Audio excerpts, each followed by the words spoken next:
this guy named John came up and just said, I'd love you to come see our community. So he brought us there, and I'll tell you, I've lived in Latin America and the third world and have worked in kind of missionary stuff. In this country, I've never seen anything quite like it. It was pretty raw. Basically, this neighborhood came about in 1942 when they wanted to do all the shipbuilding in Mobile Bay for the war, World War II. That's why they're like barrack-style looking houses. Then in the 70s, Section 8 housing and so forth started to come in, and once it started coming down, it went down from there, basically. And right now, it's the most dangerous neighborhood in South Alabama. Since we've been here 8 years, there's been 37 people shot within 200 yards of our building.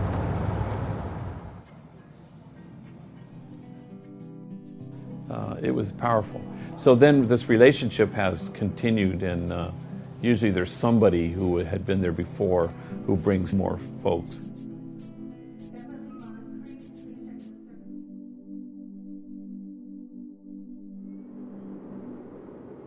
Homeboy Industries has been very successful. We're the biggest gang intervention and prevention program in the nation. We've been doing this for already 21 years, so there's something right that we're doing. Well, as for me, I was asked to come to Alabama and take the opportunity. And for me, I felt it as an honor. In reality, these kids are us, you mean? It's exactly the same thing, right? Poverty-wise, gang culture-wise, still different, right? But the way we were raised, family structures, it's the same thing. What the Homeboys have expressed, and I guess there's been about 11 of them come at this point, is they see almost an apathy, a total giving up kind of thing that they are not used to. How can I say, I don't know, I've never seen a place like this, you know? So it's hard for me to kind of describe it, but it's like a third world country, you know? Shooting, raping, stealing, breaking in people's homes, robbing stores, just doing everything you can mention in the book. I just don't like living in a neighborhood like this. It feels scary and frightening, and it's like you need protection around here.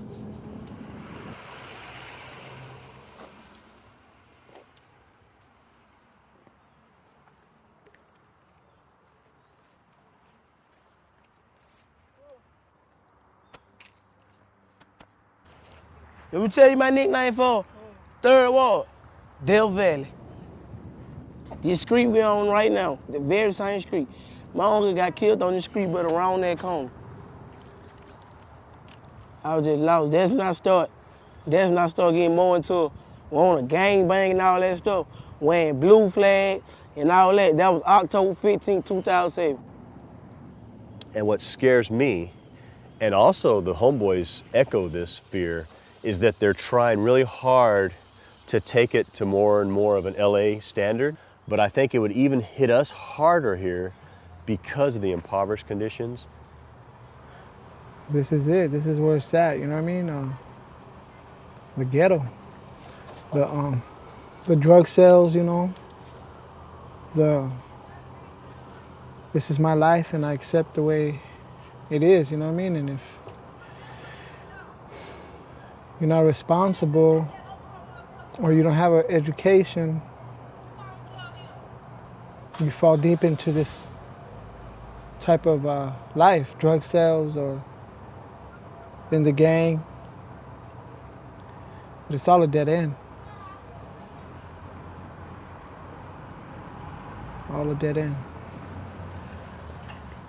When that hits them, you can see it because it really does break your heart that these kids are living in these houses, that they're living with these roads that flood and aren't even paved and have potholes. I mean, there's a poverty here that they're not used to, even from where they come from.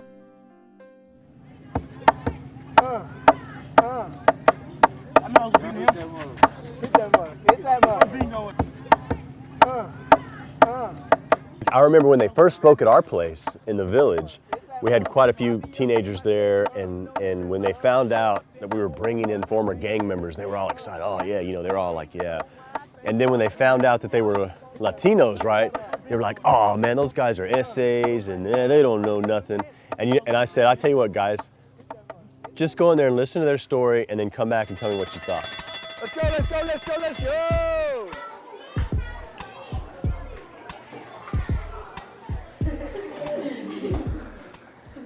You know, I started selling crack cocaine at the age of 14 years old, you know? And then eventually I became my best customer, you know? Smoking crack, doing methamphetamines. I pretty much started gangbanging at the age of 12. I heard a car door open and I seen everybody scattered. Everything happened so quick. Everybody scattered. The same individuals that I went to school with, I had a murder. He's from this neighborhood and he's from that neighborhood and I'm from this neighborhood, and now I gotta go take him out. Like everything else was exploded and half my thumb, the only thing that was left was half my thumb and everything was hanging, and all I felt like was my hand was dipped in hell. It affected me big time, you know? I wasn't gonna literally kill myself, but I wish somebody would pull the trigger on me. Out of my gang, there was 36 of us. 36 of us that were in the same clique, in the same gang, and right now as I'm talking to you guys in front of you guys today, right now there's 2 of us left. I'd be out there in different neighborhoods, and guys would literally just pull out the strap and say, hey, homie, you need to get out of my neighborhood. And I'd be like, you ain't gonna pull the trigger. And I'd just laugh at them, you know? And I was just waiting for the trigger to just blow my brains out, you know? At the time I had that choice whether it's to go back into the destruction, to the hate, to the frustrations, to the resentment, to the gang, or go this way where I really want to change my life around. So much damage that we did out there in the streets, and drugs and so on and so forth, abusing that lifestyle, give back. And what you get in return is great smiles and people that feel your heart and feel your pain, you know, and you as well, theirs. You live a different life, you mean? You have every opportunity you want, you have, Don. You know that already, Joseph, man. Yeah, but it's all right, though. I mean, don't let the mistakes hold you back now, you mean? Try to learn from them, man. And they grew up through a lot of struggles. They memories that they got, they're similar to our memories because we feel the same pain. And what the Homeboys can bring is we've been there, done that, and here's why you don't want to do it. Do they all listen? No. But the word goes out. I get up on my face. I'm gonna get out of your face? Am I gonna get out of your face? Let's go in. Joke, he's all smiling and laughing and crap. That sounds a little disrespectful. I don't know. What do you think? I look at Anthony and he's like hardcore, do you mean? Really hardcore. He's the one that needs all the attention. He's the one, he could be a scary one. Yeah, so after you kill somebody, they came back. Then they took your brother because it was. He's asking me, like, have you ever killed anybody? And have you ever killed anybody? And he kept asking me and asking me. The way it felt is like when you put lemon on a cut or you put salt on a cut, what happens? It's like, you understand me? And while he's asking me those questions, at the same time inside of me, that's what's happening, right? Like, I'm like, Something to be too proud of, man. But you did. Something that you're gonna have to pay for the rest of your life, more than likely. You know that I feel that that's why my little brother got taken from me. And the way I took it from him is that he's asking me to glamorize, to be like, yeah, I killed so many guys and this is what it's all about when you're gangbanging. I mean, that's the answer he's looking for, and I'm not gonna give him that answer.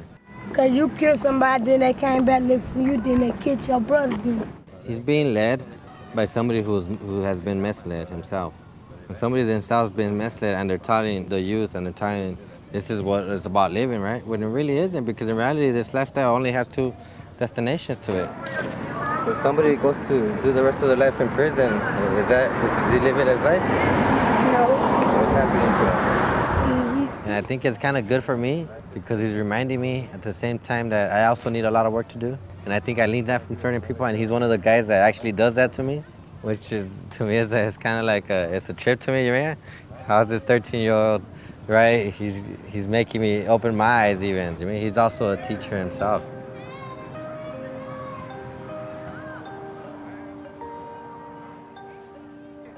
It's like it's more attention around now for the kid. to get an understanding of what life about. And it's about having fun too and not just being serious all the time. You sing? Sing. Sing a little something, Biggie Small. It was all a dream. I used to read Word Up magazine. I have a lot of love to give, you know. I guess they can feel my love and my compassion, and they love that, you know. And what child doesn't? Because it comes from the heart, you know. And I know that I would have liked that as a young kid growing up, you know.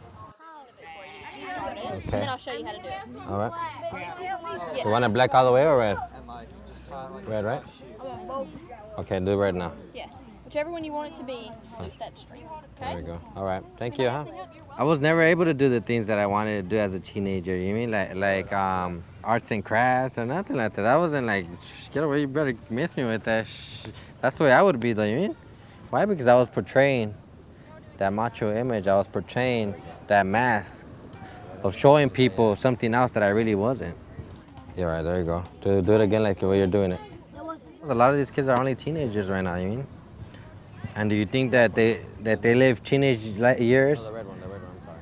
In their homes? The next one is the black one. Color you want it to be. Think of all the trauma, the abuse that these kids have to deal with, right? There you go. I'll do the emotional abuse, the physical abuse that these kids have to deal with that they haven't dealt with yet. Let's go get the scissors, cut it off. That's what Light of the Village is working on right now. It's to bring those other needs till we could work on them, right? We could work on them and whatever they need to deal with. And eventually when they're ready, and hopefully they will be one day, we'll be ready to send them off to different jobs where they'll be able to sustain them. With me, speaking of myself, and at the same time it's bringing out that inner child in me that I was never able to bring out. What you deposit into the life of this youth of today is what you're gonna withdraw out of them. Do they know how to make relationships? Do they know how to communicate? Do they know how to keep a friend? Or are they gonna hate and murder? I was bookshop before I met them. Now I'm buck. Bookshop people used to call me that because I was bad. But now I'm changed, so I like people to call me buck. I know myself now. It's all about kinship. It's all about connection. It's all about, you know, linking ourselves to each other and staying committed to the truth that we belong to each other. And then you discover that that's really powerful in the world, that no bullet can pierce it.